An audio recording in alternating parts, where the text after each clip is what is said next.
live streaming YouTube 24 jam, UFA Live 24.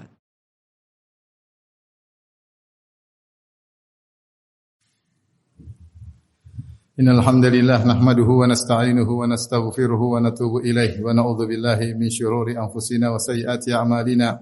May yahdihillahu fala mudilla lahu wa may yudlil fala hadiyalah. Asyhadu an la ilaha illallah wahdahu la syarika lah wa asyhadu anna Muhammadan abduhu wa rasuluhu la nabiyya ba'dah. Ya ayyuhalladzina amanu taqullaha haqqa tuqatih wa la tamutunna illa wa antum muslimun. Fa inna asdaqal hadithi kitabullah wa khairal huda huda Muhammadin sallallahu alaihi wasallam. Wa syarrul umuri muhdatsatuha wa kullu muhdatsatin bid'ah wa kullu bid'atin dhalalah wa kullu dhalalatin finnar. Ma'asyiral muslimin, usikum wa nafsi bitaqwallah faqad fazal muttaqun. Sungguhnya di antara cita-cita setiap mukmin adalah menjadi yang terbaik di sisi Allah Subhanahu wa taala.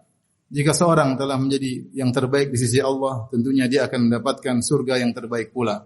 Dan di antara sarana untuk menjadi manusia terbaik di sisi Allah adalah menjadi manusia yang paling bermanfaat bagi masyarakat dan sekitarnya. Rasulullah SAW bersabda, khairukum anfa'ukum linnas. Sebaik-baik kalian adalah yang paling bermanfaat bagi masyarakat. Karenanya Rasulullah SAW juga bersabda, wa ahabbul a'mali ila Allah sururun tudkhiluhu fi qalbi al-muslim. Dan amalan yang paling dicintai oleh Allah Subhanahu wa taala adalah kebahagiaan yang kau masukkan ke dalam hati seorang muslim. Oleh karenanya manusia yang paling bermanfaat adalah manusia yang paling berkah. Ketika suatu hari Rasulullah SAW berkumpul dengan para sahabat, kemudian Rasulullah SAW bertanya kepada mereka, kata Rasulullah SAW, akhbiruni bisyajaratin la tahatu waraquha. Kabarkanlah kepadaku wahai para sahabatku tentang suatu pohon yang di mana daun-daunnya tidak pernah gugur. Tu'ti ukulaha kullahinin, yang senantiasa memberikan buahnya setiap saat. Dalam sebagian riwayat Nabi SAW berkata, inna minasyajari lama barakatuhu kabarakatil muslim. Sungguhnya di antara pohon-pohon ada sebuah pohon yang keberkahannya seperti keberkahan seorang muslim. Fahadithuni ma huwa, kabarkanlah kepadaku pohon apakah itu. Maka kemudian Rasulullah SAW menjelaskan ternyata pohon yang dimaksud adalah pohon korma. Para ulama menjelaskan kenapa pohon korma diperumpamakan seperti seorang muslim yang penuh dengan keberkahan. Ternyata pohon korma dari pangkal sampai ujung semuanya bermanfaat. Daunnya bermanfaat, batangnya bermanfaat, semuanya ya. Buahnya bermanfaat tentu saja, bahkan bijinya bermanfaat. Dijelaskan oleh para ulama, seluruh bagian korma tidak ada yang terbuang. Semuanya bermanfaat. Maka hendaknya seorang muslim pun demikian, dimanapun dia berada, dia memberi keberkahan kepada orang-orang di sekitarnya. Jika dia berada di tengah keluarganya, maka keberadaannya dirindukan oleh istrinya, dirindukan oleh anak-anaknya. Jika dia berada di tengah keluarga besarnya, maka keberadaannya dinanti-nantikan oleh ayah dan ibunya, dinanti-nantikan oleh kakak dan adiknya. Bukan sebaliknya, seorang muslim di mana dia berada malah membuat masalah, tidak diharapkan kedatangannya, bahkan diharapkan dia tidak hadir bersama mereka. Oleh karenanya Nabi Isa alaihissalam ketika dia bermukjizat dengan berbicara, maka ucapan yang pertama dia ucapkan, dia mengatakan qala inni abdullah atani alkitaba wa ja'alani nabiyya wa ja'alani mubarakan aina ma kuntu wa awsani bis salati waz zakati ma dumtu hayya. Kata Nabi Isa ketika dia berbicara di hadapan kaumnya, ketika masih digendong oleh ibunya, dia berkata, ini Abdullah, sungguhnya aku adalah hamba Allah. Atani al-kitaba, Allah berikan kepadaku al-kitab, maksudnya adalah Injil. Wa ja'alani nabiyya, dan Allah menjadikan aku seorang nabi. Wa ja'alani mubarakan aina ma kuntu, Allah menjadikan aku berkah dimanapun aku berada. Para ahli tafsir menyebutkan tentang makna kenapa Nabi Isa disifati penuh berkah dimanapun dia berada, kembali kepada dua makna. Pertama, kana mualliman lil khair. Nabi Isa selalu mengajarkan kebaikan dimanapun dia berada. Di setiap perkumpulan, maka dia mengajarkan kebaikan kepada orang-orang di sekitarnya. Kemudian tafsiran kedua, kana qadda'an li hawaijin nas. Beliau adalah orang yang suka memenuhi kebutuhan hajat-hajat orang-orang. Kalau ada orang di sekitarnya perlu sesuatu, maka sebisa mungkin beliau memenuhi kebutuhan tersebut. Beliau menghabiskan waktunya untuk membagi kebaikan, menyebarkan kebaikan kepada orang-orang di sekitarnya. Oleh karenanya beliau dikatakan mubarak, itu nabi yang penuh keberkahan dimanapun dia berada karena beri manfaat kepada orang-orang di sekitarnya. Demikian pula kalau kita melihat hadis-hadis yang lain yang juga Nabi SAW menjelaskan tentang keterbaikan, maka banyak di antara hadis-hadis tersebut yang terkait dengan berbuat baik kepada orang lain. Contohnya Nabi SAW bersabda, khairukum khairukum li ahlihi wa ana khairukum li ahli. Sebaik-baik kalian, yaitu di sisi Allah, adalah yang terbaik bagi istrinya, dan aku adalah suami yang terbaik. Maka jika seorang ingin menjadi suami terbaik atau lelaki terbaik di sisi Allah, jadilah dia suami yang terbaik bagi istrinya, yang paling sayang sama istrinya, yang paling mudah memaafkan istrinya, yang paling tidak pelit terhadap istrinya, yang paling care terhadap istrinya, yang siap untuk mendengar curhatan istrinya. Demikianlah kalau ingin menjadi seorang lelaki terbaik di sisi Allah Subhanahu wa taala. Demikian juga dalam hadis yang lain kata Nabi sallallahu alaihi wasallam, "Wa khairul ashabi khairuhum li ashabihi." Sebaik-baik sahabat, sebaik-baik pertemanan, sebaik-baik teman adalah yang terbaik bagi temannya. Itu dia menjadi yang memperhatikan teman-temannya yang lain, siap mendengarkan curhatan teman-temannya. Kalau ada temannya punya keperluan, maka dia siap membantu temannya. Jadilah dia teman yang terbaik di antara teman-temannya, maka jadilah dia lelaki terbaik di sisi Allah Subhanahu wa taala. Bahkan dalam bertetangga, seorang juga punya kesempatan untuk menjadi terbaik di sisi Allah Subhanahu wa taala.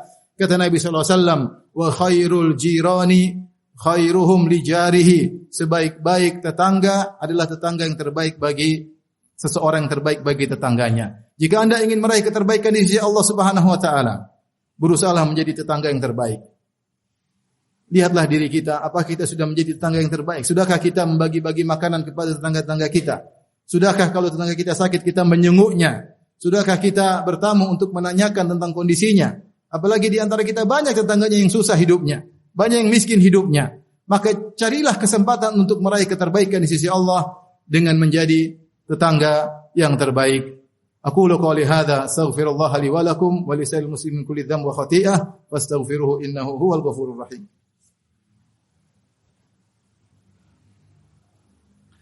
Alhamdulillahi ala ihsanihi wa syukru lahu ala taufiqihi wa amtinanihi wa asyhadu an la ilaha illallah wahdahu la syarika lahu ta'ziman li sya'nihi wa asyhadu anna Muhammadan abduhu wa rasuluhu adda ila ridwanihi. Allahumma salli alaihi wa ala alihi wa ashabihi wa ikhwanihi.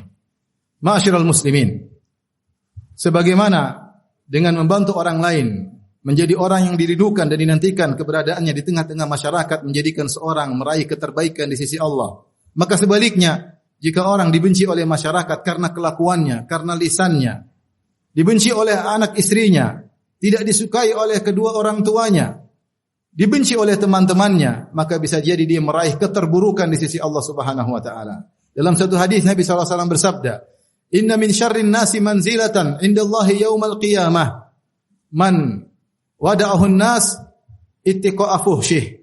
Di antara orang yang paling buruk kedudukannya di sisi Allah pada hari kiamat kelak, bukan kedudukannya di dunia, kedudukannya di sisi Allah. Kapan? Di waktu yang sangat genting, yang menentukan hidupnya neraka atau surga.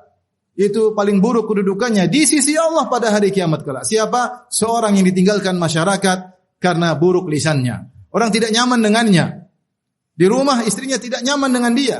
Suka mencela istrinya, merendahkan istrinya, tidak memilih kata-kata untuk berbicara dengan istrinya, selalu mengorek-ngorek kesalahan-kesalahan istrinya. Istrinya tidak nyaman dengan dia. Anak-anaknya pun tidak merindukan kedatangannya. Menjanjikan hadiah buat anak-anaknya, ternyata tidak dikasih. Tidak pernah ngobrol dengan anak-anaknya. Hanya diberi makan dan minum anak-anaknya, tidak dididik sehingga tidak ada kedekatan antara dia dan anak-anaknya. Jadilah dia tidak dirindukan oleh anak-anaknya. Di tengah keluarganya bermasalah dengan kakaknya, bermasalah dengan adiknya, tidak berbakti kepada kedua orang tuanya, pelit terhadap orang tuanya, ingin berikan sesuatu kepada orang tuanya penuh dengan perhitungan. Jadilah dia dibenci oleh kedua orang tuanya. Orang seperti ini adalah orang yang terburuk di sisi Allah Subhanahu wa taala. Maka seorang waspada, jangan sampai dia tidak diharapkan kehadirannya. Orang bahagia kalau dia tidak datang. Orang bahagia jika dia left, meninggalkan grup, dalam grup WhatsApp misalnya. Ini tanda-tanda bahwasanya dia telah meraih keterburukan di sisi Allah Subhanahu wa taala. Waliyadzubillah. Ketahuilah para ma'asyiral muslimin, para hadirin, sungguhnya ibadah yang terkait dengan beri manfaat kepada orang lain lebih baik daripada al-ibadah al-qasirah. ibadah yang manfaatnya hanya pada diri sendiri. Al-ibadah al-muta'addiyah, ibadah yang manfaatnya untuk diri dan orang lain lebih disukai oleh Allah Subhanahu wa taala daripada ibadah yang manfaatnya untuk diri sendiri. Kata Rasulullah sallallahu alaihi wasallam, "Wa ahabbul a'mali ila Allah sururun tidkhuluhu fi qalbil muslim." Dan amalan yang paling dicintai oleh Allah Subhanahu wa taala, rasa kebahagiaan yang kau berikan kepada saudaramu. Au tatruda anhu ju'an, atau kau hilangkan rasa lapar dari dirinya. Au takshifa anhu kurbatan, atau kau hilangkan penderitaannya. Au taqdiya anhu dainan, atau kau lunaskan hutangnya. La an amshiya ma'a akhin li fi hajatihi ahabbu ilayya min an a'takifa fi hadzal masjid syahran. Sungguh aku berjalan meluangkan waktuku untuk menemani saudaraku, memenuhi hajatnya, memenuhi kebutuhannya. Kata Nabi SAW, lebih aku sukai daripada iktikaf di Masjid Nabawi selama sebulan. Maka seorang hendaknya memiliki prioritas dalam beramal saleh. Jika ada kesempatan untuk berbuat baik kepada orang lain, maka jadilah dia yang pertama, yang paling depan untuk berbuat baik kepada orang lain, terutama orang-orang terdekatnya. Innallaha malaikatahu yusalluna 'alan nabi ya ayyuhalladzina amanu sallu 'alaihi wa sallimu taslima.